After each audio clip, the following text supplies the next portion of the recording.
So sometime last year around June, a collection account popped up on my credit report from Portfolio Recovery Associates. So in my mind, I'm thinking like they must don't know who I am because I know my rights as a consumer, and I know in order for a debt collector to put a collection account on your credit report, they must be able to prove the debt is yours. So here's a story on how I was able to get that account removed and how I sued them as well in federal court. So in my mind, I'm thinking I know I got two options. I can send them a notice of dispute, basically disputing it under the Fair Debt Collection Practice Act, asking them to prove the debt is mine. If they can't prove the debt is mine, then they have to remove it. Or I can just send them a cease and desist through the CFPB. And what a cease and desist is, basically that's asking them to stop all forms of communication. And the CFPB, that stands for the Consumer Financial Protection Bureau.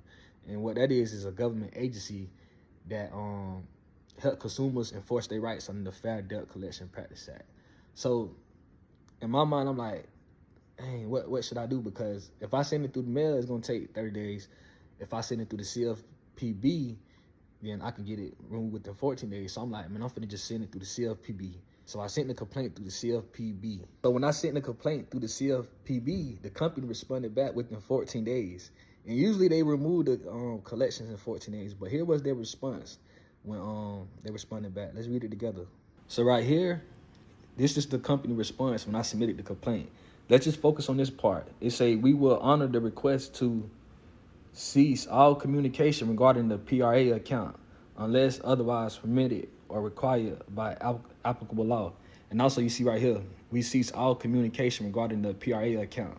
So usually when they honor your cease and desist, they remove it from your credit report because a cease and desist is basically you asking them to stop communicating with you. And reporting to your credit is a form of communication. So when I went to go look at my credit report to see if the account was still there, it was still there. They ain't even remove it, but they honored it. So in my mind, I'm like, they giving me a hard time. So instead of sending out more letters, I'm finna just go ahead and basically sue them. So here's how that went. So usually when a person filed a lawsuit against a company, they'll go to like the federal court and file a lawsuit. But instead of me doing that, I went and filed arbitration against the company because in the agreement I had with who was the original creditor?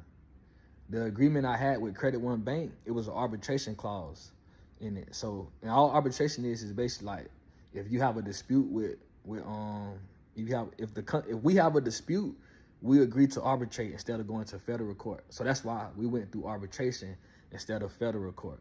So when I filed my paperwork, we had our first hearing, and I remember the lawyer for the debt collector, he was saying that the reason why they able to report that collection account to my credit report was because I defaulted on my credit card account with Credit One Bank, and Credit One Bank sold my debt to them, and that's what gives them the right to report that account.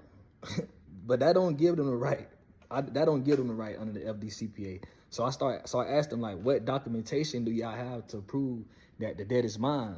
Because when they filed that lawsuit against me, only the exhibit they had attached to that the lawsuit was a credit card agreement, and that's not proper documentation to prove the debt is mine under the Fair Debt Collection Practice Act. So that's when the arbitrator asked the lawyer, did they have any other documents to prove their claim? And the lawyer said he'll get back with his client to see if they have anything else on file. Once the hearing was over, I already knew what the outcome was gonna be because the lawyer, he wasn't prepared for the questions I was asking him. And also, he know that his client, Portfolio Recovery Associates, can't prove the debt is mine. He know that because only thing they have is that credit card agreement, and that's not proper documentation under the Fair Debt Collection Practice Act to prove a debt. So I already knew what was coming. Like I say, I already knew what was coming. So let's go read this email they sent to me. So here's the email I received. Let's read it together. Right here, say, to get this resolved at this early stage, PRA is offering to waive your Credit One Bank and their account, including trade line deletion. So now you see You should never pay a debt collector because under the Fair Debt Collection Practice Act, if they can't prove the debt is yours, then they have to remove it from your credit report. So that's why you should never pay a debt collector. Always remember that. You should never pay a debt collector.